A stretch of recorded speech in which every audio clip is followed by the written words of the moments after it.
Finish aku rasa.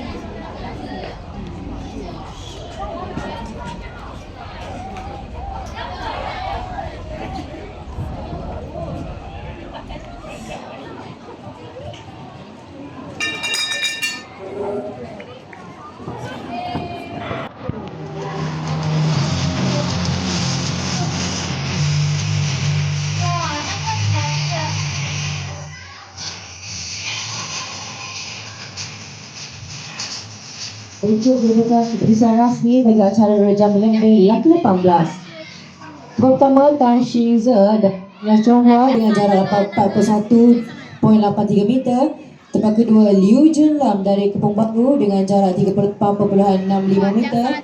Tempat ketiga, Muhammad Kushai bin Muhammad Hafiz dari Sekolah Sukan Kuala Lumpur dengan jarak 37.71 meter. Tempat keempat, Muhammad Nabil Ashraf bin Ahmad Fuad dari Batu Muda dengan jarak 37.69 meter. Tempat kelima, Lim Yan Sheng dari Jinjang dengan jarak 35.09 meter. Tempat keenam, Muhammad Aizat bin Muhammad Faisal dari Batu Muda dengan jarak 35.03 meter. Tempat ketiga, Ong Stinpo dari Kepong Baru dengan jarak 34.7 meter.